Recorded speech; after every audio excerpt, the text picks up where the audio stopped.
Ouais, bah t'as raison, je vais essayer. Quoi? Mais qu'est-ce que ça veut dire? Quoi? Si vous vivez dans une ferme, près d'une rivière, mais que vous êtes muet, quoi? Restez branchés sur Radio Clemens, l'émission qui papote CRFPA, mais qui ne garantit pas que vous finissiez par mieux comprendre le droit.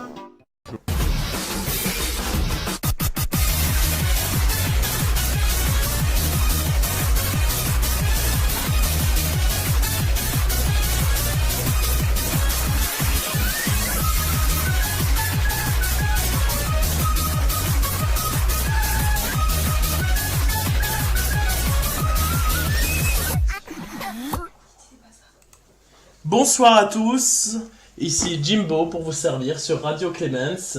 Exceptionnellement, Clemens n'anime pas la radio ce soir, puisqu'il est en train de passer dans la cave. Et son sujet ce soir, c'est l'accouchement sous X.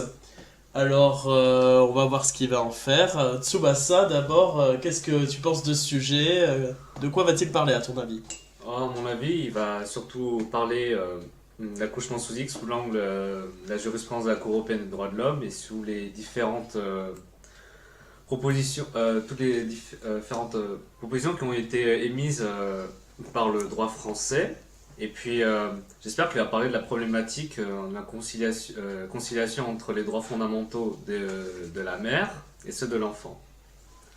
Je m'attends surtout à ça en fait. Et puis tout ce qui est conflit qui découle du droit au respect de la vie privée, de la vie familiale.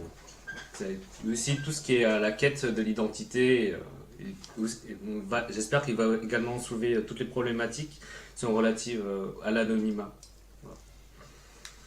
D'accord, et Chico, déjà bienvenue puisque tu n'étais pas là sur le dernier épisode. Bonsoir.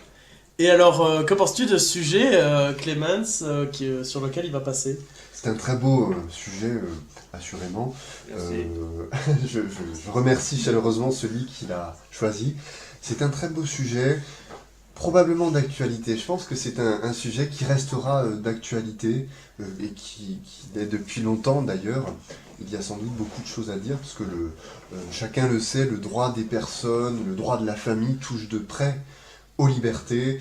On peut voir beaucoup de jurisprudence à ce sujet-là, des lois également, beaucoup de décisions de la Cour européenne.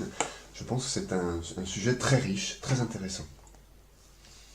Mais, très bien, je pense que Clemens, en tout cas, aura de la matière et a les connaissances suffisantes pour nous en parler pendant 15 minutes. Je me fais aucun souci à ce sujet.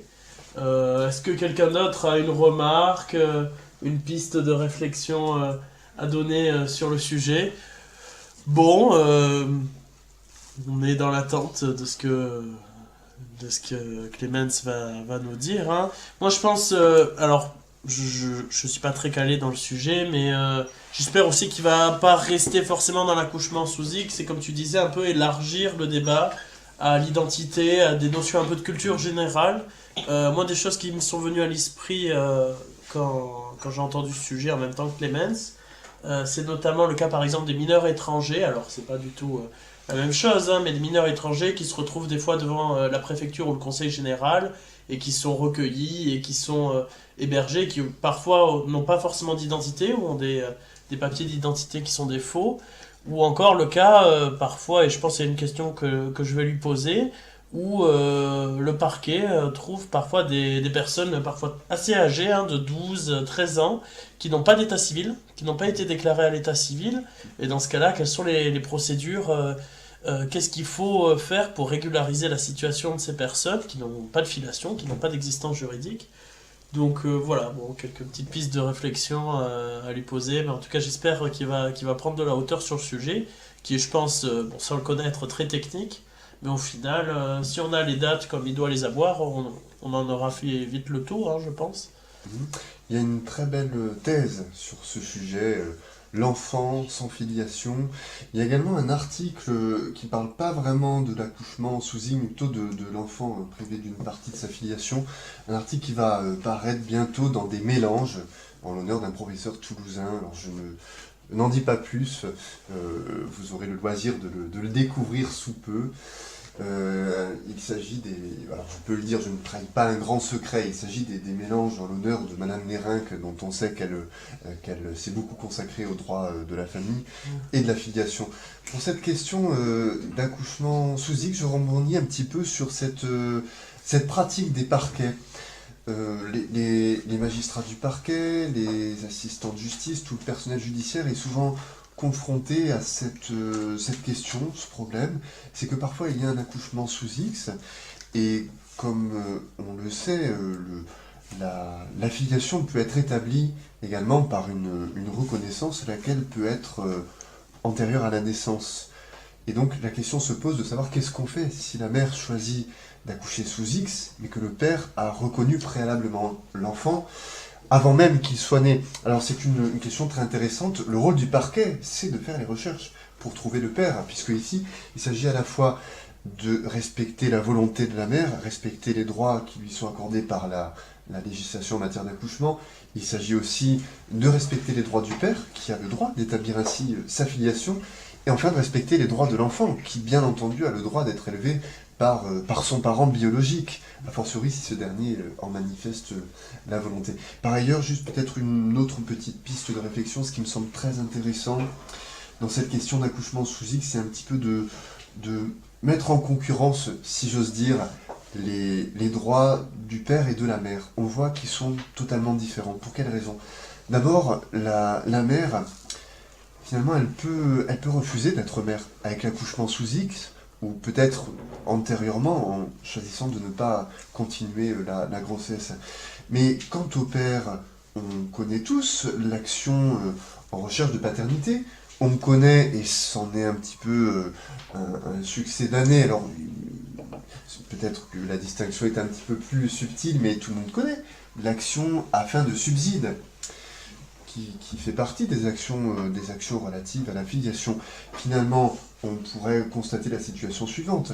À la mère, on ne va pas imposer une maternité qu'elle ne veut pas, tandis qu'au père, on est en mesure de l'imposer judiciairement, par cette déclaration judiciaire du lien de filiation. Alors justement, dans l'exemple que tu donnais où le père aurait reconnu l'enfant préalablement à la naissance, est-ce que le parquet ordonne des tests de paternité dans ce cas-là? Parce que si la mère a accouché sous X, on peut se demander en effet si le père va pas... Enfin, si... Pour s'assurer qu'il est vraiment le C'est ça, père. s'il ne peut pas y avoir un litige, est-ce que le parquet a ce pouvoir et est-ce qu'il le fait? À mon avis, on peut le demander, puisque la Cour de cassation avait dit dans cet arrêt, si je ne m'abuse, du 28 mars 2000, la Cour de cassation avait dit qu'en matière de filiation, l'expertise biologique était de droit, sauf s'il existait un motif légitime de ne pas y procéder. Ici, bien entendu, il n'existe aucun motif de ce type, a priori, en tout cas. Donc, la recherche de filiation étant de droit, en tout cas l'expertise biologique pour établir la filiation étant de droit, le parquet doit pouvoir la demander. On peut se demander si le père reconnaît l'enfant et a le désir d'assumer sa paternité. A priori, c'est qu'il connaît la mère. On peut se demander de la réalité, de la portée pratique de l'accouchement sous X, dans le sens où si le père reconnaît l'enfant et est amené à l'élever, est-ce que l'accouchement sous X va vraiment être effectif? Est-ce que l'enfant, en grandissant, le père ne va-t-il pas lui dire quelle est l'identité de la mère? Et est-ce que malgré l'accouchement sous X, l'enfant qui aurait connu cette paternité par le père pourrait forcer un peu la main de la mère et cette reconnaissance de maternité en fait? À mon avis, il faut voir si on considère la question d'un point de vue plutôt juridique ou d'un point de vue plutôt factuel. Pour la raison suivante, c'est que la reconnaissance n'établit la filiation qu'à l'égard de la personne qui l'accomplit. C'est-à-dire que la filiation devient divisible lorsqu'elle est établie par la reconnaissance. Il n'y a pas ce mécanisme de la présomption de paternité qu'on trouve pour les époux mariés. Donc le père qui va reconnaître va établir seulement la filiation à son égard, et ça ne fait pas échec à cet accouchement sous X. Donc ça, c'est d'un point de vue du droit. Filiation établie seulement à l'égard du père. Et par conséquent, ce lien de droit n'existera qu'entre le père et l'enfant. Il n'y aura absolument aucune conséquence sur la filiation qui pourrait être établie à l'égard de la mère. Maintenant, d'un point de vue des faits, ça me semble assez difficile à appréhender. Est-ce que, bien entendu, si le père sait qui est la mère, je pense que c'est difficile qu'il ne le sache pas. Est-ce que on serait en mesure de l'empêcher de révéler cette identité à l'enfant? Voilà. Après, la question est de savoir, là on parle des faits, maintenant si on revient sur le terrain juridique et judiciaire, si l'enfant engage une action en recherche de maternité, de quoi s'agira-t-il? Est-ce que on aurait une fin de non-recevoir? Il me semble qu'elle a été supprimée. Est-ce qu'on aurait une défense au fond qui serait possible en faisant valoir l'accouchement sous X? En tout cas, moi je pense que ce serait quand même...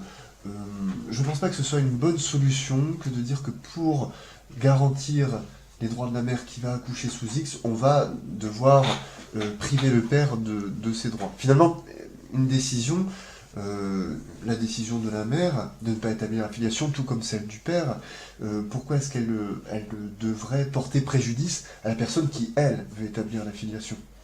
Et alors, quid de la même situation si le couple est marié?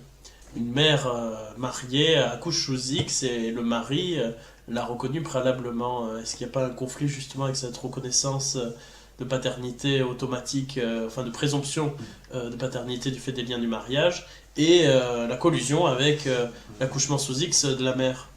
À mon avis, il est clair que si la mère ne souhaite pas être la mère et qu'elle est mariée, elle fait échec à l'article...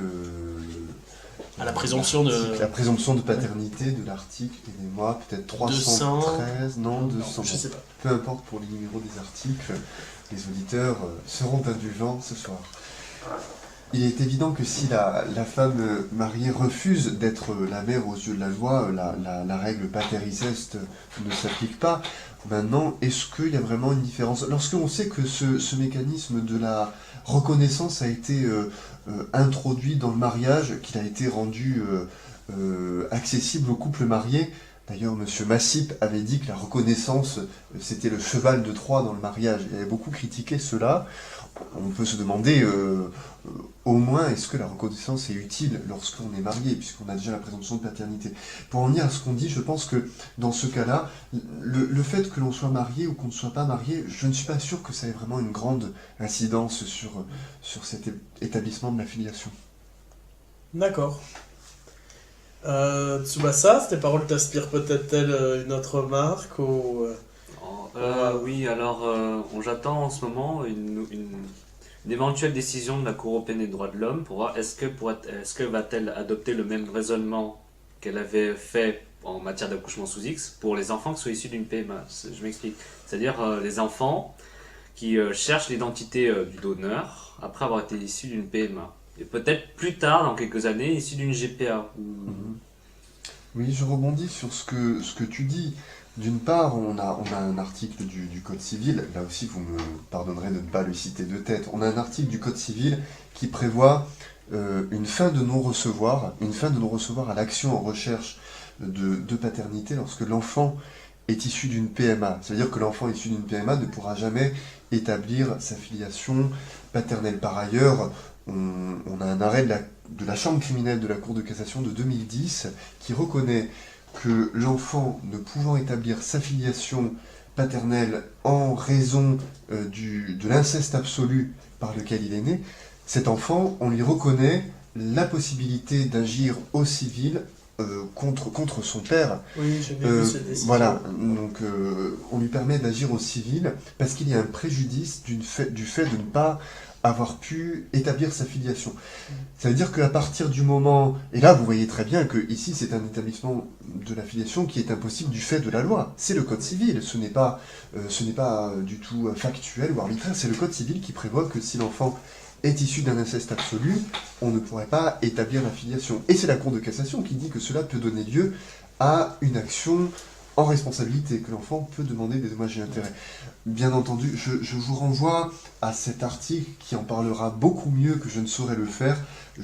J'espère ne pas dévoiler un trop grand secret, mais l'article auquel je faisais allusion dans les mélanges en l'honneur du professeur Claire Nirinck concerne justement cette question du préjudice de l'enfant qui ne pourra pas établir sa filiation dans des conditions qui sont légales, et pour des raisons juridiques et légales.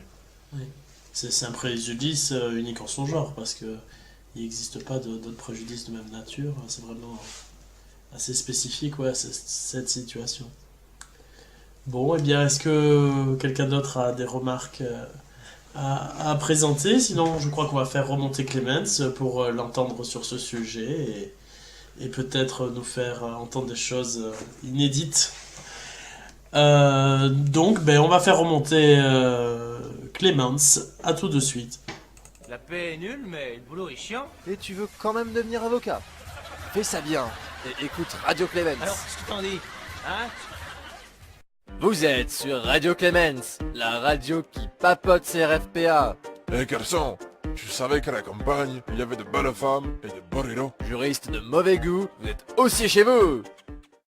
Eh bien, voilà Clémence qui est remontée de la cave. On dit Clémence. Et je vais tout de suite céder la parole à notre président du jury, Chico. Bonsoir à tous, merci beaucoup pour votre présence, en particulier aux autres membres du jury, bien entendu à tous nos chers auditeurs et auditrices. Je laisse la parole au candidat, vous avez 15 minutes.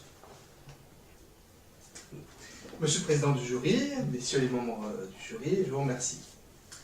S'il y a bien un thème sous le quinquennat de la présidence actuelle qui restera, et qui reste toujours dans les pensées, qui est toujours un thème d'actualité, c'est bien celui de la famille. Que ça soit avec la procréation médicalement assistée ou la gestation pour autrui, ou même dans les mois à venir une prochaine loi sur la question de l'euthanasie, la question de la famille restera centrale sous ce quinquennat. Pourtant, il y a d'autres aspects à aborder sur cette question-là, sur ce droit de la famille, et parmi ces aspects-là, peut-on citer la question de l'accouchement sous X en France. Œuvre de la Révolution française, qui n'a fait qu'instituer une pratique qui existait déjà au XVIe siècle, il s'agit de la possibilité pour une femme d'abandonner son nouveau-né au service de l'État, et le droit pour elle de demeurer anonyme aux yeux de la société. La femme porte cet adjectif d'être parturiente. C'est actuellement le régime de l'accouchement sous X est régi par les dispositions des lois du 8 janvier 1993 et du 22 janvier 2002, et plus précisément par les articles 326 du Code civil et L222-6 du Code de l'action sociale et des familles. Ainsi, par ce procédé, une femme peut accoucher, peut abandonner et ne pas en être responsable. C'est à la fois un mécanisme qui a des aspects civilistes, comme pénalistes, comme administratifs. En effet, c'est une dérogation à l'article 227-1 du Code pénal qui institue le délit de délaissement de l'enfant. Il n'y a pas de délaissement de l'enfant dans la mesure où, par ce mécanisme-là, civilement, il n'y a pas eu d'accouchement. Et il y a évidemment l'aspect administratif, puisque c'est l'administration qui va prendre un engagement auprès de la parturiente pour ne pas révéler ce secret. Pourtant, il faut bien citer d'autres mécanismes qui, en droit français, peuvent se rapprocher de l'accouchement sous X et qui peuvent permettre de mieux en cerner la matière. Ainsi peut-on parler de la maternité secrète, qui constitue simplement le fait pour la mère de ne pas inscrire son nom sur l'acte de naissance, ou l'abandon secret, qui est pour les parents le fait de ne pas donner leur nom à leur enfant. Ainsi, l'accouchement sous X met en opposition deux droits fondamentaux, deux buts, deux idées, qu'il est bien simple de comprendre. Tout d'abord le droit à la santé de la mère, et dès lors indirectement de l'enfant, face au droit de l'enfant et du père de connaître respectivement ses origines et sa descendance. Et alors, afin de mieux apprécier cette opposition, et peut-être même de dépasser cette opposition pour voir en quoi le dispositif français permet une complémentarité entre ces deux idéaux, il convient d'aborder dans un premier temps l'accouchement sous X comme garantie de la santé de la mère et de l'enfant, et dans un second temps, le droit à la recherche de ses origines comme de sa descendance. Ainsi, l'accouchement sous X comme garantie de la santé de la mère et de l'enfant. Le but premier de l'accouchement sous X est de prévenir les risques de l'infanticide. Et par la suite de protéger la mère par rapport à son milieu social, familial, afin qu'elle puisse enfanter en toute sérénité et ne pas devoir recourir à une solution extrême qui serait d'abandonner son enfant. Le mécanisme est somme toute assez simple. L'enfant ainsi né sera remis aux services départementaux de l'aide sociale à l'enfance ou il sera recueilli par un organisme français autorisé pour l'adoption. À cet effet, suite à la loi du 22 janvier 2002, la parturiente sera informée des conséquences, de l'importance du choix qui est fait vis-à-vis de l'enfant. Elle sera libre de laisser des informations sur son identité, des informations qui seront laissées sous pli, et elle aura un délai, si on peut ainsi s'exprimer, un délai de rétractation de 2 mois, puisqu'elle aura 2 mois pour se voir remettre l'enfant. Et c'est un délai strict, et d'ailleurs la Cour européenne des droits de l'homme, dans son arrêt Kern contre France, 10 janvier 2008, a considéré que cette exigence de délai, à tel point que une parturiente qui n'avait pas pu 2 mois et quelques jours après procéder à la récupération de son enfant, la Cour avait considéré que la législation française assurait un compromis, un compromis était parfaitement proportionné dans la mesure où il s'en allait de l'intérêt supérieur de l'enfant. Et alors c'est un délai strict de 2 mois qui est imposé à la parturiente. Et ce dispositif français, ce dispositif de l'accouchement sous X, a été par ailleurs validé par le Conseil constitutionnel à l'occasion d'une question prioritaire de constitutionnalité par laquelle le Conseil constitutionnel avait conclu que le droit à la vie familiale normale était finalement seulement la question d'autoriser la possibilité d'un vivre ensemble et non pas d'accéder à ses origines personnelles. Dès lors, le système tel qu'institué par la loi du 8 janvier 1993 est conforme à la Constitution et semble par ailleurs conforme à la Convention européenne de sauvegarde des droits de l'homme et des libertés fondamentales. Néanmoins, au-delà, il convient de s'interroger, évidemment dans un second temps, sur les autres finalités du dispositif, sur le compromis qu'il convient d'apporter vis-à-vis de l'enfant comme du géniteur. Ainsi, que peut-on dire du droit de l'enfant de connaître ses origines et le droit du père de connaître sa descendance? Finalement, si l'on peut résumer, le droit d'avoir des parents et le droit d'être parent. Il y en a-t-il? La loi du 5 mars 2007 a instauré un début de procédure en ce que l'enfant, ainsi né sous X, dès lors qu'il atteindra l'âge de discernement, laissé à l'appréciation souveraine des juges du fond, et avec l'accord de ses représentants légaux, pourra accéder aux informations laissées par ses parents. Encore une fois, la mère a la possibilité de laisser des informations sous pli. Et dans ce sens-là, c'est une loi qui vient accompagner une disposition fondamentale qu'avait instaurée la loi du 22 janvier 2002, qui avait créé le Conseil national d'accès à ses origines personnelles. Finalement, le but de cette institution est simplement d'instaurer un organisme neutre afin de pouvoir rapprocher éventuellement mère et enfant qui chercheraient à se retrouver. Néanmoins, on peut s'interroger sur la question de l'intérêt supérieur de l'enfant tel qu'en dispose l'article 7 de la Convention de New York sur le droit de l'enfant. Article 7 qui s'est vu reconnaître par la première chambre civile de la Cour de cassation un effet direct. Pour autant, pour ce qui est de la Cour européenne des droits de l'homme, et c'est ce qu'elle a indiqué dans son arrêt Audiable contre France du 13 février 2003, l'intérêt supérieur de l'enfant, si est bien une composante de sa vie privée, n'empêche pas le droit de la femme, le droit à la parturiente, à la femme qui décide d'accoucher sous X, de recourir à ce procédé dans la mesure où l'intérêt général est finalement de son côté. En effet, la protection du secret de la mère est un intérêt général, car dans la mesure où la santé même de l'enfant qui est né, du bébé, dépend de ce secret. Dès lors, l'intérêt général penche en faveur de la femme, de la parturiente, et il faut en conclure que le dispositif, comme la même il instaurait une limite au droit de l'enfant à sa vie privée, à son droit à rechercher ses origines, et doit être considéré comme proportionné. Néanmoins, on peut toujours s'interroger sur le fait pour une personne qui est irresponsable, qui n'est pas responsable de cette situation, et qui malgré tout va subir l'ensemble des choix que d'autres ont fait pour lui. On peut s'interroger sur ce point-là. finalement, toute cette situation dépend du choix d'une seule personne, de la mère. Et justement, parlons-en de la mère, puisque dans ce débat, souvent est absent la question du géniteur, du père. Finalement, tout part de la loi du 11 juillet 1966. Tout enfant placé en vue d'une adoption ne peut pas faire établir sa filiation. Et à cet effet, on peut s'interroger sur est-ce que le père va pouvoir se faire reconnaître comme le géniteur d'un enfant né de lui. Alors, la loi, le dispositif français permet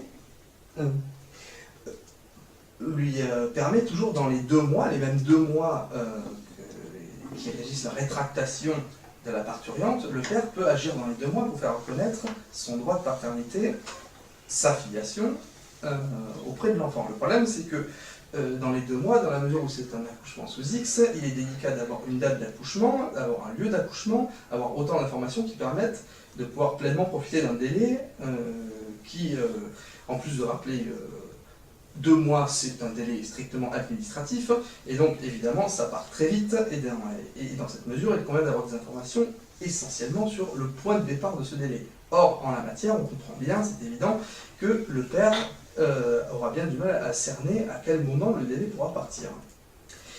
Et puis finalement, le second souci qui apparaît, c'est la position du père vis-à-vis des parents adoptifs. Parce qu'une fois qu'on a passé ce délai de 2 mois, l'enfant a vocation à être adopté par une famille. Et c'est bien ce qu'a démontré l'affaire telle que jugée par le tribunal de grande instance de Nantes, le 24 avril 2014, qui a ordonné la restitution d'un enfant à un père au bout de 3 mois. Donc cette juridiction avait décidé en 2014 de ne pas respecter le délai de 2 mois tel qu'institué. Le parquet ainsi que le conseil départemental ont fait appel, et la cour d'appel de Rennes, dans un arrêt du 25 novembre 2014, donc c'est tout récent, a finalement refusé la restitution. Et pour ce qui est de la Cour européenne des droits de l'homme, si elle considère, dans son arrêt Gogurle contre Allemagne, en date du 26 février 2004, qu'il y a bien une atteinte à la vie privée de l'enfant comme du père, il faut que cette atteinte soit proportionnée. Donc au-delà de cette exigence de principe, on ne peut pas tellement en tirer de nouvelles modalités. Alors, qu'en dire? Finalement, la question de l'accouchement sous X demeure une question au même titre que l'euthanasie ou que des autres dispositions en droit de la famille qui sont en attente. Ce sont des dispositions qui sont en attente d'éclaircissement par le législateur. Le juge est dans une situation où il est confronté à devoir éclairer quelque chose que seul le législateur peut, du fait de sa légitimité, déterminer clairement. En effet, on peut continuer les interrogations. Si on autorise un accouchement sous X pour la parturiente, peut-on autoriser au père un droit à être sous X, mais dans une version plus masculine? Ou finalement, on peut s'interroger sur une affaire qui avait été jugée par le juge des référés d'Angers en 2009, qui avait autorisé des grands-parents à prouver leur filiation auprès de leur petite fille qui était née sous X. Bon, il se trouve que la Cour d'appel avait par la suite refusé d'établir cette filiation. Néanmoins, on voit bien que la question reste ouverte. C'est une question qui est pleinement en sursis, en suspens, et en cela, on comprend bien que les avocats auront un choix essentiel à répondre à cette question qui appartient au patrimoine français, une question qui, encore une fois, revient à une question d'actualité qui date depuis la Révolution et qui avait été caractérisée par cette citation de Voltaire: « Qui suis-je? Où suis-je? Où vais-je? Et d'où suis-je tiré ?» Monsieur le Président du jury, messieurs les membres du jury, je vous remercie. Merci beaucoup pour cette intervention sur ce sujet d'actualité et au demeurant passionnant, bien que sensible, puisqu'il s'agit avant tout de s'occuper de personnes qui vont être dans ces situations. On va peut-être poser quelques questions, hein, qu'en pensez-vous? On va poser quelques questions pour approfondir, puis ça nous permettra nous aussi d'enrichir notre réflexion. Alors, j'ai trouvé très intéressant, et c'est là que j'aimerais poser la première question, lorsque vous avez parlé des droits du père. C'est un petit peu ce que nous disions tout à l'heure pendant la préparation, parce que En ce qui concerne la mère, on a l'accouchement sous X. Si elle ne veut pas être mère, elle peut également mettre fin à sa grossesse. Tandis que le père, c'est peut-être difficile parfois de le retrouver, ou alors au contraire, on va pouvoir l'assigner, s'il ne veut pas être père, il le sera contre son gré, par le biais d'une action en recherche de paternité. Finalement, est-ce qu'on n'a pas un petit peu un déséquilibre dans les droits du père et de la mère ici? Est-ce qu'on n'est pas en train de... Et je ne dis pas que c'est mal ou qu'il faut absolument changer la loi, mais est-ce que quand même on n'accentue pas davantage les droits de la mère au détriment de ceux du père? Alors, si on peut en effet en conclure qu'il y a un déséquilibre entre les droits respectifs des deux parents, il faut tout de même comprendre qu'au-delà d'une simple question d'égalité, c'est peut-être un reflet d'une équité à apporter, puisque les rôles des deux parents ne sont pas tout à fait identiques dans la gestation même de l'enfant. La nature a fait que c'est bien la mère qui doit porter un enfant pendant 9 mois. Donc, dès lors qu'elle prend une décision qui, au demeurant, me semble particulièrement difficile, celle de l'accouchement, de décider d'accoucher sous X, finalement de renoncer aux yeux de la société, d'un point de vue social, à être vue comme la mère de son enfant, cela peut fonder un dispositif qui, en cela, respecte une certaine vision d'équité. Quand même, ça serait au détriment du seul géniteur. Oui, tout à fait.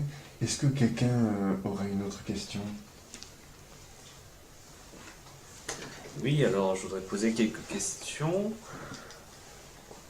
Est-ce que le droit à avoir un enfant est-il un droit de l'homme?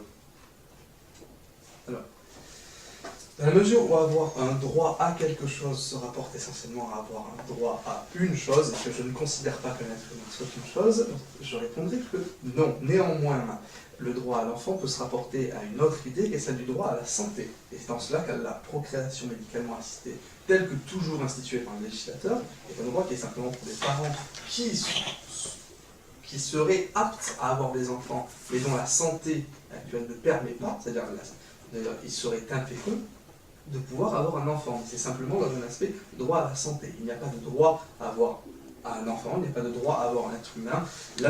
L'esclavage a été aboli par décret le 27 avril 1848.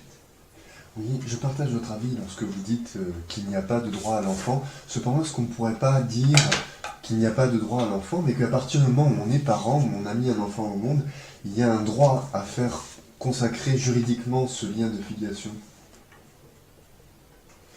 Ce droit existe dans la mesure où simplement il y a les démarches vis-à-vis de l'acte de naissance et de l'état civil. Donc ce droit, même au-delà d'un droit, c'est une obligation. En cela, est-ce qu'il y a un devoir de parentalité? Ça, dès lors qu'on est parent, là aussi, c'est une obligation. Donc, droit, devoir, obligation, on s'y retrouve. D'accord. Alors moi j'ai une question. Vous avez dit que l'enfant, une fois qu'il était né sous accouchement sous X, il y avait un délai de 2 mois dans lequel la mère pouvait se rétracter. On comprend que cet enfant est placé à l'ASE dans cette attente provisoire. Mais une fois que ce délai est forclos, qu'advient-il de l'enfant concrètement? L'enfant est placé dans une situation où il va attendre d'être adopté. C'est-à-dire il est placé sous l'autorité de quel... l'État, il devient pupille de l'État. Et il est confié à une institution en particulier? Alors, il me semble qu'il est confié précisément à l'ASE, à l'aide sociale à l'enfance, qui d'ailleurs, l'aide sociale à l'enfance, finance l'opération d'accouchement sous X. D'accord, et c'est forcément en attente d'être adopté. C'est-à-dire qu'on ne peut pas imaginer une situation où un enfant grandit et où il n'y a pas d'adoption simple ou plénière. À terme aussi, si une situation temporaire dure, dans la mesure où l'enfant finira par être majeur, si tout se passe bien, il restera simplement pupille de l'État en attendant. Et dans ce cas-là, il reste confié à l'ASE. Il reste confié à l'ASE ou à un autre organisme départemental chargé. Et néanmoins, il reste dans les bras de l'éducation de l'État. J'emploie le terme de pupille. Et relativement à ce délai, si on prend en considération le jugement du TGI de Nantes, l'arrêt de la Cour d'appel de Rennes. Est-ce qu'on peut dire, qu'est-ce qu'on pourrait dire sur la nature de ce délai? Est-ce qu'on pourrait dire justement que l'expiration de ce délai ne fait pas disparaître justement le droit que l'on a à faire établir la filiation? Alors, l'existence d'un délai, c'est toujours, dans la même mesure que instaurer un seuil, c'est toujours une injustice, finalement. Donc, c'est ce qu'a choisi le législateur, fort de sa légitimité. Il a considéré que 2 mois devaient être suffisants, et il est en cela conforté par la décision par la position de la Cour européenne des droits de l'homme. Au-delà de cette question, les 2 mois, qui seraient uniquement tournés vers le père, il faut aussi regarder vers l'intérêt de l'enfant. Laisser plus de temps, c'est le mettre dans une situation d'attente, et potentiellement le mettre dans une situation où il aurait déjà subi un abandon, et ensuite on lui ferait subir, même si ce serait pour retourner auprès de son géniteur, un nouvel arrachement. Or, à mon sens, l'enjeu central, l'enjeu fondamental de toutes ces questions doit être orienté vers la seule personne qui n'a rien décidé mais qui subit, l'enfant. Oui, exactement. Donc on va regarder davantage l'intérêt de l'enfant que d'autres considérations. Oui, oui, exactement. Oui, l'intérêt de l'enfant, il L'intérêt, devrait être au centre de... Alors, de au-delà cette même de l'intérêt finalement de l'enfant, on peut aussi avoir une autre notion, qui est celle de l'intérêt supérieur de l'enfance. Parce que, est-ce qu'il ne s'agit que d'interprétation au cas par cas? Le fait peut-être d'autoriser dans une situation créera un précédent qui viendra nuire finalement à ce concept qu'on se doit de conserver de l'enfance vis-à-vis de la parentalité. Finalement, la notion que l'on a en Europe de la famille. Et finalement, pourquoi est-ce qu'on n'a pas respecté de façon impérative ce délai? Est-ce que c'est simplement en raison de l'intérêt de l'enfant? Alors on pourrait dire, mais finalement, si le délai, on peut y passer outre, à quoi sert-il? Alors, techniquement, on n'a pas pu très longtemps y passer outre, puisque la Cour d'appel de Rennes a choisi de ne pas restituer l'enfant. Donc, le principe des jurisprudences contralégales existe. De la même manière, il y a d'autres décisions. Je parlais précisément tout à l'heure de l'euthanasie. La Cour d'appel de Pau a choisi de ne pas condamner le docteur Bonnemaison, alors qu'il a tout de même procédé, in fine, selon une interprétation stricte de la loi pénale, à 7, de manière strictement discrétionnaire, à 7 homicides. Et on a pourtant un principe affirmé depuis 1837, comme quoi la volonté individuelle de l'auteur n'a pas à entrer en compte dans l'infraction pénale. Pourtant, la Cour d'appel a pris cette décision. Donc, le fait qu'il y ait des jurisprudences contralégales, est-ce que c'est pour faire un appel, comme ça peut être souvent le cas auprès du législateur, pour justement une clarification? Mais heureusement, on est dans un système qui a un double degré de juridiction et qui permet de corriger, s'il y a lieu, pareils écarts. Alors, j'avoue que je ne suis pas allé lire encore cet arrêt de la Cour d'appel de Rennes, ni le jugement du TGI de Nantes, mais on parlait un petit peu de stabilité, qu'il ne faut pas arracher l'enfant, d'abord à son père biologique, puis aux adoptants, etc. Et ici, est-ce qu'il y avait eu un effet suspensif de l'appel, ou est-ce qu'il y avait une exécution provisoire? Alors, est-ce qu'on le sait Si effet provisoire avait été ordonné, je présume qu'un appel aurait été interjeté auprès du premier président de la Cour d'appel, parce que là, les circonstances auraient été manifestement excessives, à mon sens. Après, en effet, je n'ai pas lu l'exacte procédure entre les affaires. Néanmoins, ça m'étonnerait, d'autant que c'était tout de même à courte échéance. On a du 24 avril au 25 novembre. Donc, est-ce qu'entre-temps, on aurait pu déjà mettre en place la procédure pour restituer l'enfant? Et quand bien même cette décision du premier degré se serait vue appliquer un effet provisoire, je pense que ce n'aurait pas été bien difficile d'avoir l'intervention du premier président de la Cour d'appel. Exactement. Est-ce qu'il y a d'autres questions? Oui, alors pouvez-vous me parler des boîtes à bébé?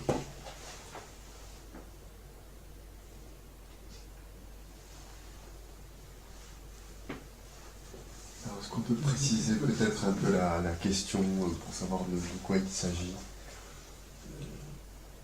plus exactement, d'un point de vue plutôt factuel ou plutôt sans Boîte à juridique? bébé, cela peut m'évoquer le principe de la fabrique de bébés, mais ça me renverrait plus vers des questions de gestation pour autrui, mais en l'état, cette notion ne trouve pas vraiment les mots. Ah bon, c'est pas grave. Alors, vous avez parfaitement bien expliqué la solution de l'arrêt rendu par la Cour européenne des droits de l'homme dans l'affaire Eudièvre. En matière de recherche, enfin d'accès aux origines de l'enfant issu d'un accouchement sous X, est-ce que la Cour tiendrait-elle le même raisonnement si l'enfant était issu d'une PMA?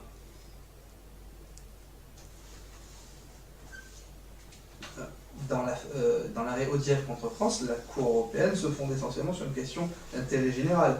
Donc, une PMA, le problème c'est qu'une PMA n'est pas une opération qui viendrait au secours d'une personne qui serait en détresse. C'est pour recourir à une infécondité de deux individus qui ne peuvent pas avoir d'enfant, mais qui seraient en mesure d'en avoir, biologiquement parlant. Donc, ce n'est pas tout à fait la même situation. En tout cas, je ne suis pas sûr qu'elle tiendrait exactement à mon sens, elle ne tiendra pas nécessairement la même solution. Je posais cette question parce que les juges sont en train de retraiter une requête comme ça. Donc, je me demande si est-ce que la solution serait-elle presque identique ou est-ce que ça aura-t-il une influence peut-être plus tard sur d'autres décisions qui vont rendre en matière d'accouchement sous X. En fait, je pose la question. Dans la mesure où l'accouchement sous X, tout son fondement tient à la détresse de la femme, de la future parturiente, la PMA est une effectivité d'un droit à la santé. Pour moi, les deux opérations n'agissent pas dans la même finalité. Mais quid de la recherche de l'identité de l'enfant? Eh bien, il faut comprendre que la recherche de l'identité de l'enfant est un intérêt qui doit être amené à être concilié, voire réduit par rapport au droit à finalement sa survie. D'accord. Si vous devenez avocat, est-ce que je vous le souhaite, est-ce que vous souhaitez faire du droit de la famille et pourquoi? Alors, à mon sens, dans un aspect strictement professionnel, je me destine tout du moins dans les premières années à être un avocat qui tendrait à une certaine polyvalence, donc évidemment au sein du droit de la famille. Et alors même si, et pourquoi est-ce que cette matière, pas nécessairement plus que d'autres, mais évidemment celle-ci, simplement parce que je considère que l'avocat, de la même manière qu'il y a des médecins pour des individus, l'avocat agit de telle sorte auprès de la société et qu'il est bien essentiel de comprendre l'enjeu de la cellule familiale afin. Je disais au début de mon intervention que l'accouchement sous X mêlait les aspects administratifs, civilistes et pénalistes. Eh bien, il y a d'autres aspects dans le droit de la famille qui justement rassemblent ces matières. Et au-delà d'être un technicien par spécialité, ce droit de la famille justement, dans sa maîtrise, dans une expérience professionnelle au jour le jour, permet non seulement une connaissance plurielle des disciplines juridiques, mais évidemment une connaissance bien approfondie de l'individu. Et dans le serment que j'espère un jour pouvoir prêter, il y a le mot humanité. J'espère que vous pourrez prêter ce serment. Je pense que oui. Mais surtout, pourquoi est-ce que vous aimeriez devenir avocat? Pour quelle raison? Alors, je souhaite devenir avocat. Plus qu'un souhait, c'est un choix que j'ai fait. Puisque, sans entrer dans les détails de ma vie professionnelle, j'avais plusieurs goûts en sortant du baccalauréat. Je me suis essayé à l'histoire de l'art. J'ai effectué une période militaire supérieure au sein du 1er régiment de Belfort. Tout ça a été des goûts que j'ai eu l'occasion de confronter par les expériences professionnelles, au même titre que le goût que j'avais pour les professions de droit. Je me suis efforcé, à partir de la première année, à justement faire des stages chaque année. Et c'est bien cette profession-là qui m'intéresse. Une profession qui, justement, m'intéresse au premier plan parce qu'elle est polyvalente, parce qu'elle est proche, justement, de la société. Et qu'à titre personnel, c'est une profession dans laquelle je me retrouve, justement parce que je n'aime pas faire constamment les mêmes choses, mais j'aime approfondir à chaque fois une pluralité de matières. C'est pour ça que je ne souhaite pas devenir avocat, je veux l'être. Et vous pourriez être avocat salarié pour une entreprise, par exemple? Je pourrais l'être. Ce n'est pas ma vision à terme du métier que je voudrais exercer, puisqu'il me semble que justement dans ce contact humain et a fortiori auprès d'une entreprise, ce contact est appelé à être quelque peu réduit. En tout cas, je trouve que le cadre libéral est beaucoup plus approprié pour justement entretenir une relation humaine auprès de sa clientèle. Mais oui, tout à fait, dans un premier temps, je pense qu'avant de pouvoir aboutir à ces aspirations, il convient d'avoir une expérience au vu justement de pouvoir mieux servir la cause qui m'anime. Et plutôt que la relation humaine, vous ne pensez pas que c'est la question de l'indépendance qui pose souci lorsqu'on est avocat salarié? Donc, est-ce que c'est ça qui vous attire dans le fait de la profession libérale? Alors, la position de l'avocat salarié demeure et il lui conserve une indépendance, sinon il ne serait pas avocat. Donc, alors certes, c'est une indépendance qui doit se concilier avec certains intérêts, et notamment il faudra voir ce que la loi Macron prévoit en la matière, mais l'indépendance en elle-même de l'avocat, alors dans son effectivité, dans le choix des clients, dans le choix des matières, oui, mais est-ce que ça tient réellement à ça l'indépendance? Ça c'est une question qui prendrait des heures à développer, mais je ne dissocie pas nécessairement l'aspect salarial de la profession de l'avocat, qui existe depuis maintenant près de 2 décennies, et puis le décret du 29 novembre 1990, si je ne me trompe pas,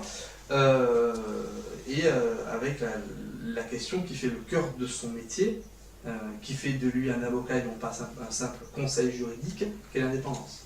Et vous connaissez la définition du contrat de travail? Le contrat de travail, je présume que c'est un lien de subordination entre un employeur et un employé, et comme toute définition, je présume qu'elle a ses exceptions. D'accord. Très bien. Est-ce qu'il y a d'autres questions, d'autres interventions dans le public? Non plus. D'accord. Alors on va peut-être passer à l'étape suivante. Est-ce qu'on fait une coupure ou Non, je pense qu'on va directement débriefer. Oui. Voilà. Oui. Clemens peut boire un verre d'eau, se détendre, Voilà. et on va passer aux festivités directement. Je pense qu'il y a des choses à dire. Alors d'abord sur la forme, puis sur le fond. Hein. Donc Chico, qui avait la présidence du jury, je te laisse la parole sur la forme. Merci beaucoup. Alors, je trouve que c'était un exposé intéressant, complet. Je trouve aussi que il était très renseigné au niveau des jurisprudences, des textes de loi, des articles des différents codes. Donc, c'est un très bon travail, surtout qu'il s'agit d'un sujet qui n'est pas forcément facile, qui ne va pas de soi. Donc j'ai trouvé ça intéressant. Sur la forme. La forme, le plan me semble bon. Dans l'ensemble, je n'ai pas de critique, je n'ai pas de grief particulier à formuler. Peut-être j'aurais juste aimé sur le fond, au sujet de l'article 227-1 du Code pénal, j'aurais peut-être aimé qu'on développe un petit peu plus l'aspect pénal en se demandant est-ce qu'il y a pardon, une personne du public m'a distrait. J'aurais aimé qu'on développe davantage l'aspect pénal en se demandant si...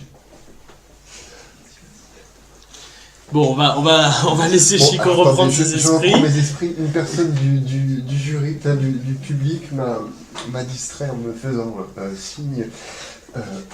Alors, bon, je disais, à propos de l'article 227-1 du Code pénal, j'aurais bien aimé qu'on développe davantage cet aspect, notamment en se demandant si cet accouchement sous-ic constituait une cause d'irresponsabilité pénale, et si oui, est-ce que c'est un fait justificatif, est-ce qu'il y a peut-être ordre de la loi, permission de la loi. J'aurais bien aimé qu'on développe ça. Peut-être on aurait pu citer et développer aussi la règle contra non valentem agere non curit prescriptio, Mais dans l'ensemble, c'était bien. Voilà. Après, est-ce qu'il y a d'autres Tsubasa. suggestions ou remarques? Sur la forme. Non, la forme, je rejoins Chico.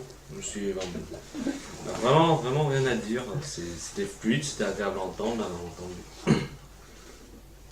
On a appris beaucoup de choses, beaucoup de réponses à des questions que je me posais. La boîte à bébé, je sais Ça. rien du tout. On y reviendra sur le débriefing des questions. Ah d'accord, Non, j'ai lu ça quelque part. On m'a filé une note. d'accord. Demande-lui de te parler des boîtes à bébé. Et j'étais curieux, je peux savoir. Bon, d'accord. Bon, moi sur la forme, j'ai trouvé ça très bien et beaucoup plus digeste que la première fois. Je sais pas si c'est le coup il y avait peut-être moins de Il y avait moins de jurisprudence ou jurisprudence. quoi. Non, j'ai La trouvé phrase, ça beaucoup c'était, plus c'était quoi? lent, posé, structuré, en fait beaucoup plus digeste. Autant la première fois que t'es passé, tu m'avais perdu. Et autant là, c'était aussi un sujet que je connaissais pas, hein, comme il y en a beaucoup. Mais là, je pense avoir suivi le propos et compris.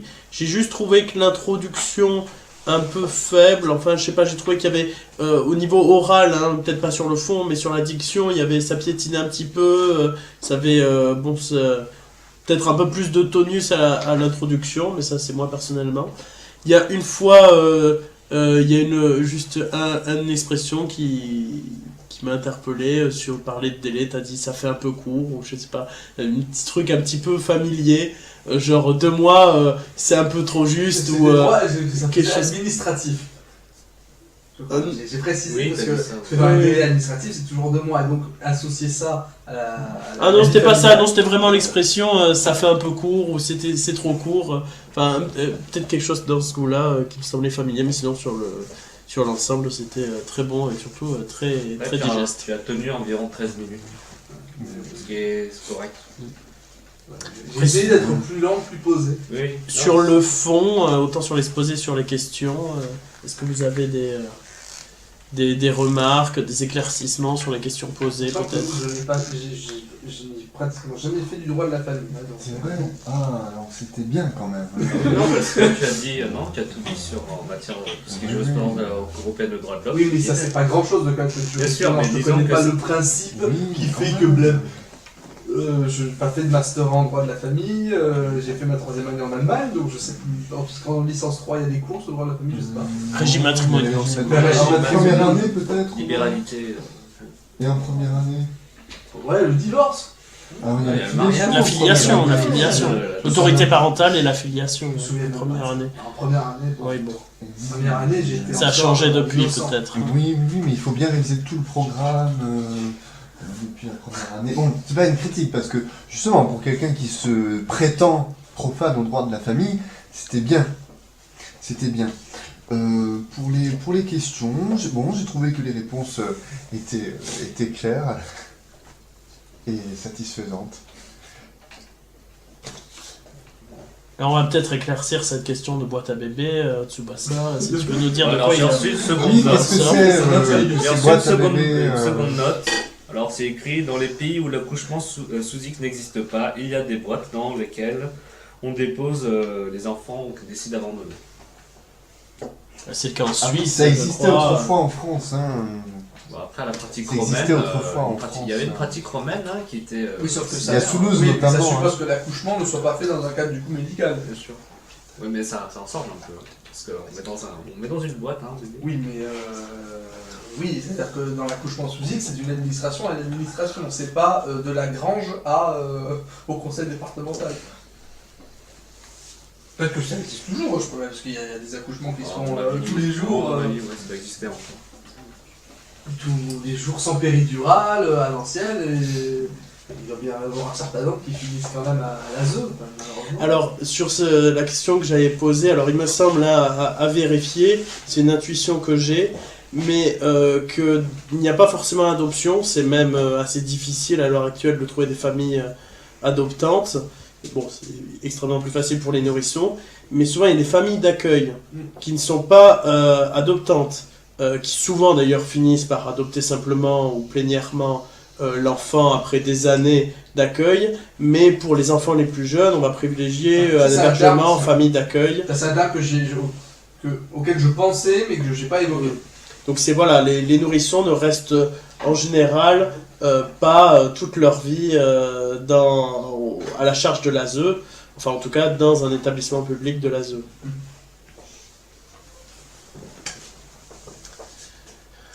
Est-ce qu'on a d'autres remarques à faire sur le fond, ou sur les impressions générales, ou sur les questions? On est un peu sorti du sujet vers la fin, mais je pense que c'était... Après, c'est un sujet qui était finalement très ouvert, c'est ce que je me suis aperçu, qu'il y avait plein d'aspects administratifs, pénalistes, et je trouvais ça intéressant, et que au moins c'est un sujet sur lequel la problématique elle est relativement de soi, même si ça amène à faire vraiment un plan plus ou moins en 3 parties, mais on s'y retrouvait, et voilà, autant sur la voie de fait j'ai pas particulièrement appris de choses, autant là ça a été à titre personnel très enrichissant, et j'espère justement avoir bien retenu les leçons de mon premier passage sur Radio Clemens, et d'être justement un peu plus posé. Et je m'aperçois que ma mémoire des dates monte loin parce que le coup du décret de 90, là, je ne l'ai pas vu depuis un an. Très bien, bon ben je pense qu'on va faire une pause et on revient. Alors est-ce qu'on fait une pause en musique? Oh, sûrement, on fera bénéficier nos auditeurs de notre choix musical. Notre éditeur de vidéos, qui commence par You et qui finit par Tube, nous pose constamment des problèmes. Donc sur les capsules, sur les podcasts qui seront disponibles, on ne met plus ces pauses musicales comme lors des premiers épisodes. On pourrait chanter nous-mêmes, jouer d'un instrument. Alors je vais interrompre Chico tout de suite et je vais mettre fin à la séquence en attendant de se retrouver tout à l'heure. Une pause simple. Les prérogatives de puissance publique ne sont pas incompatibles avec des mesures institutionnelles à l'heure occasionnée. Et encore, t'as pas bossé ta note de synthèse. Accorde-toi un peu de répit et profite des podcasts de Radio Clemens. Et comme ça, tu feras genre de bosser, hein? Vous savez que la première fois que j'ai revêtu cette robe, j'étais fière, j'étais heureuse, j'étais commise d'office. Tu sais maintenant ce qui t'attend, alors fais-le à fond et rejoins-nous sur la messagerie Skype de Radio Clemens. Bonjour chers auditeurs, rebonjour, nous voilà dans la 3e partie de Radio Clemens où les discussions sont libres, les tensions sont apaisées et Clemens peut enfin se reposer. Radio Clemens numéro 6. Donc voilà.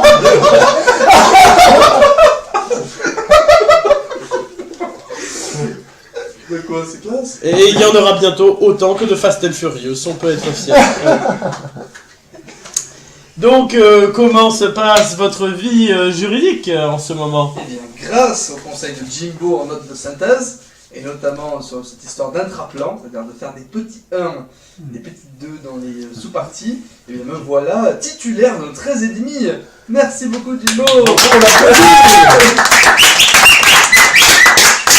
Tu étais major au moins avec cette note. Je sais pas du tout. Je passe Bravo.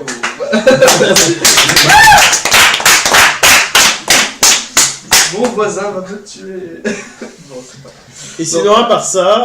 Mais non, mais juste pour dire que... Et même, j'ai une amie qui a testé ta technique, et elle aussi, elle a eu une meilleure note.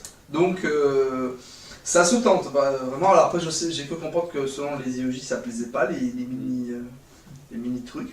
Les intraplans à la Inception, mais pour moi ça marche. Donc, écoute. Voilà.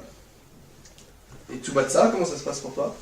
Non, l'intraplan, je vais pas le tenter, j'aurais même pas le temps. Bah, la semaine prochaine, c'est. La semaine prochaine, ce sera 3 partiels blancs, hein, qui commencent les 3 à 8h30, ça fait plaisir. Oui, c'est vrai que la semaine prochaine. Pour nos chers auditeurs de Toulouse aussi, c'est un examen blanc à l'IOJ total. Pourquoi se fatiguer pour les partiels blancs, franchement? Non, je pense qu'il faut y aller et il faut voir. Après, j'ai pas les dates, c'est quand? C'est quel jour? Lundi jusqu'à mercredi. Ah, je pourrais pas être là lundi. Mais du coup, tu peux pas aller au mardi, au mercredi? En général, même si je suis pas au corrigé, je le fais. J'y vais, ça m'est arrivé plusieurs fois, sachant beaucoup pour des dissertations de la prépa ENM, sachant pertinemment que je n'aurais pas corrigé. J'y suis allé quand même. Et... Attends, mais la prépa ENM à Toulouse applique la même charte. Oui. Non. Si. Et donc, du coup, comment t'as payé en septembre, juste non, mais je suis boursier, j'ai pas trop à me plaindre. Et donc du coup, voilà, moi je pense qu'il faut y aller, puis il faut le faire sur soi aussi, il faut relativiser les notes qu'on a, surtout dans des travaux qui sont pas forcément juridiques, comme la note de synthèse ou la dissertation de culture générale, où faut vraiment relativiser la note qu'on a, je pense, parce que c'est vraiment subjectif par rapport aux correcteurs. Les correcteurs, parfois, je pense, ça peut leur arriver de corriger des épreuves que eux-mêmes n'ont pas passé ou n'ont pas eu de formation eux-mêmes théorique quant à ces épreuves. Et puis faut se dire aussi que les correcteurs à l'examen sont des professionnels et qu'ils n'ont peut-être pas les mêmes attentes ou la même culture que les universitaires, et qu'à partir de là il faut juste, je pense, être carré avec soi-même, être cohérent. Et si on fait un devoir que l'on estime soi-même être bon, je pense que c'est ça qui est important, plus que rentrer dans des clous, dans des normes par rapport à une certaine ambiance de correction. Je pense qu'il est important de satisfaire soi-même avant de satisfaire un correcteur. Ça, avant l'examen, toujours satisfaire soi-même. C'était le conseil Clemens que je vais essayer d'appliquer sur ma prochaine note de synthèse. On va voir si ça marche la moyenne. Et donc voilà, est-ce que vous avez autre chose L'actualité, c'est-à-dire que moi j'ai commencé, mais du coup avec ce Radio Clemens, je rentre dans la galaxie CRFPA, puisque vous savez, je vais commencer mes révisions régulières pour octobre, puisque moi je n'ai qu'un seul mois pour passer les examens, donc je ne vais pas me pointer en septembre en disant c'est bon, je vais tout apprendre là. Non, je dois commencer à l'assimiler dès à présent. Et voilà, donc je vais rentrer après Inception, maintenant ça va être Interstellar. Voilà, peut-être qu'il y aura un trou de verre au mois d'août où je vous enverrai un message. Et d'ailleurs, bon, j'espère continuer les radios Clemens encore juin, mais je pense pas que cet été, puisque ça, à partir de juillet-août, je pense que ça va être compromis. Et après, on continue pas mal, on en avait déjà parlé. Et on peut peut-être s'en caler une pendant l'été, parce qu'en fait tout, ça prend que une soirée, hein, ça prend que 4 à 5 heures de tes révisions. Oui, j'espère que l'on continuera pendant l'été, puisque nos auditeurs ne chôment pas.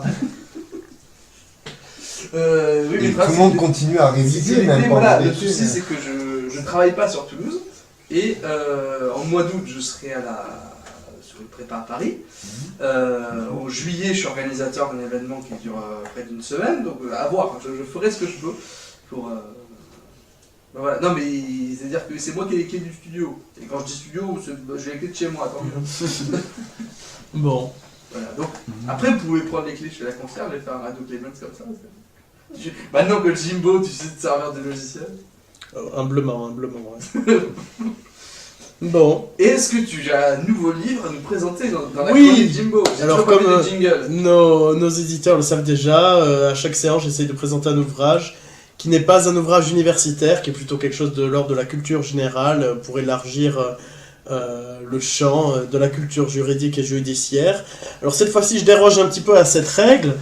Quand je dis que ce n'est pas un ouvrage universitaire, c'est écrit par un universitaire et ça reste un peu technique. Il s'agit de Homo Juridicus par Alain Suppiot, qui est un juriste assez connu, d'ailleurs un grand travailliste, un professeur de l'université de Nantes, et le sous-titre est un essai sur la fonction anthropologique du droit. Alors c'est un ouvrage qui peut paraître austère, il est assez épais pour un poche quand même, 320 pages, il est édité chez Point, dans la collection Essai, et j'ai trouvé que même s'il est dur à rentrer dedans, il a une culture juridique assez dense, puisqu'il fait beaucoup appel à d'autres droits, spécialement droit japonais, ce qui est un peu ma marotte. Et alors, c'est un essai sur la fonction anthropologique du droit, donc... Pardon, tu as eu l'occasion de travailler du droit japonais ? Disons, je me suis un petit peu intéressé par mon cursus, j'ai regardé un peu à quoi ça ressemble. Après, je ne dirais pas que je suis un spécialiste, Et notamment, comme c'est un spécialiste du travail, il parle notamment de la situation de travail et en quoi les normes en droit du travail fondent notre société autant économique que sociale.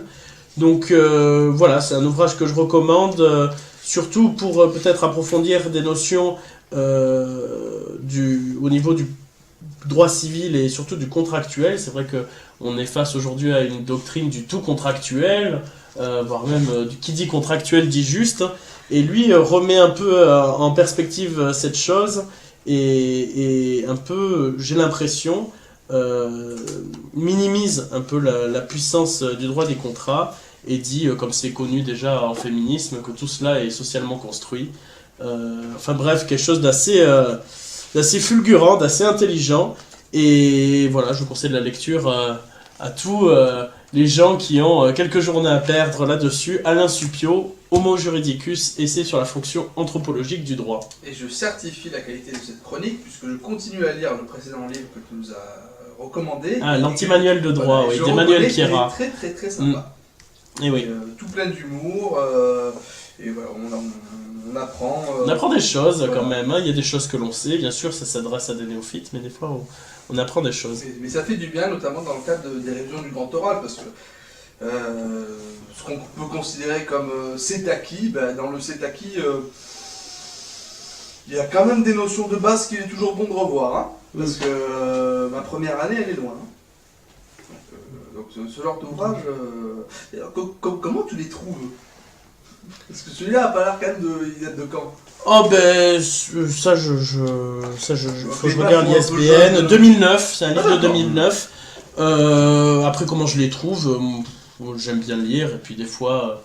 alors je vous ai pas encore fait la honte de lire de vous présenter tous ces ouvrages d'avocats un peu alimentaires que tous les grands ténors du barreau publient à rythme régulier, mais ceux-là aussi j'en achète, hein, j'avoue, mon côté grand-mère. Donc j'aime bien ce genre de littérature, puis je trouve ça un peu reposant, parce que lire du traité, lire du manuel, des fois c'est parfois tellement technique, tellement positif, qu'on a besoin à revenir à des choses un peu plus parfois dérivées, comme dans de la sociologie, de l'histoire, de l'anthropologie dans ce cas-là. Alors, il faut lire les mélanges aussi, qui sont toujours bien écrits. À propos de livres, plutôt d'ouvrages parus en 2009, il y a les mélanges Wiederkehr que vraiment je recommande. De très beaux articles.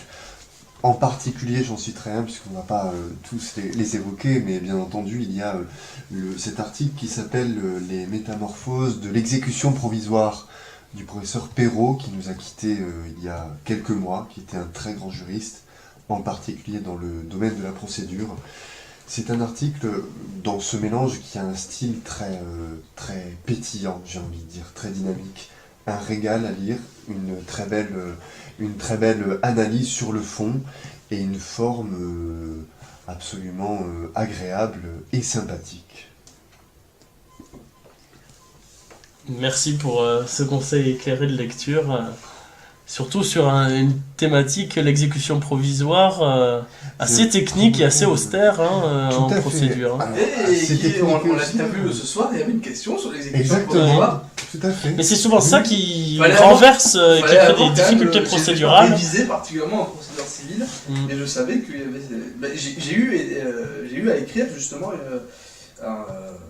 c'est pas un appel, c'est un recours, je crois. Comment on appelle ça devant le premier président de la cour d'appel, pour prouver que ça serait manifestement excessif. C'est une requête, je pense. Hein. Oui, une requête, c'est une requête. Et donc ouais, ça c'est... L'exécution provisoire, c'est essentiel. À bien maîtriser, d'autant qu'on sait qu'il y a beaucoup de litiges qui sont seulement jugés au provisoire et qui demeurent tels quels, et ça va pas plus loin. C'est très intéressant de voir qu'on avait également envisagé en 2002 de rendre cette exécution provisoire obligatoire dans tous les cas, c'est-à-dire de supprimer l'effet suspensif de l'appel. Finalement, ça n'a pas été... Dans toutes les matières adopté. Oui, sauf peut-être des exceptions prévues, mais que la règle désormais ne serait plus l'effet suspensif, mais au Parce qu'en contraire... droit pénal, quand même, ça semble difficile. Oui, en même temps, il était prévu de ne pas l'étendre lorsque cela causait un dommage irréversible. Bien entendu, il faut qu'il y ait un effet suspensif si on demande, par exemple, la destruction d'un immeuble. Oui. Voilà. La question avait pu se poser devant la Cour de cassation. Il s'agissait d'une personne qui avait obtenu la résiliation d'un bail avec exécution provisoire. Après, le jugement avait été réformé en appel et maintenant qu'est-ce qu'on fait pour réintégrer Après, on les sait gens que dans les l'exécution provisoire est à la charge de celui pour lequel c'est censé à la charge du bénéficiaire. Oui, celui qui l'a poursuivi le fait à ses risques. Cependant, et c'est ce que développe le professeur Perrault dans son article des mélanges Wiederkehr de 2009, celui qui poursuit l'exécution provisoire le fait à ses risques, mais en même temps, la jurisprudence a une vision très large, parce qu'elle estime que le simple fait de signifier le jugement vaut poursuite de l'exécution provisoire. Voilà. Eh bien, est-ce que quelqu'un d'autre a une remarque à faire, une déclaration, une confession peut-être? Confession, il fait pas tellement froid dans la cave. Non, je sais pas. Non, je suis content parce que à chaque fois que je passe dans le Palawas mode, le mode de peau, vous respectez bien la règle, vous ne trouvez pas des sujets biscornus, et c'est chouette, parce que encore une fois, j'ai pas d'article à commenter. Donc, pour moi, c'était un Radio Clémence très agréable, et je vous en sais gré. Mais il faut que cela reste agréable. Qui a dit que le droit était ennuyeux? Qui a dit que les juristes étaient des personnes austères, quand bien même leur science peut sembler rigide à premier abord? Donc je pense que c'est très intéressant lorsqu'on fait du droit, mais c'est extensible à toute matière de se dire qu'on est là pour se faire plaisir. Voilà. Et c'est ce qu'on peut dire aux étudiants qui nous écoutent, ceux qui révisent le concours, ceux qui révisent pour leurs examens de la première année au Master 2. Quand on révise, il faut se dire, nous aimons le droit, je me fais plaisir. Qu'il soit dit dans toutes les facultés et toutes les universités de France et de Navarre que le code civil sera l'oriflamme du fun. Eh bien, sur ces mots, nous rendons l'antenne. Et merci à nos auditeurs qui nous ont écoutés. Et on vous dit à bientôt. À très bientôt. On se fait des poteaux. Bisous. On va pas chercher midi à 14h ce soir. C'est un fils de pute, un bâtard et un connard, ce que vous voulez. D'accord, oui ou non? Je vais commencer comme ça, je vais dire c'est un enculé, c'est un bâtard, c'est un fils de pute, donc libérez mon client. Pour réviser le CRFPA, une seule fréquence, Radio Clémence. Radio Clémence. Hein, c'était juste pour l'arrivée, hein, on est d'accord.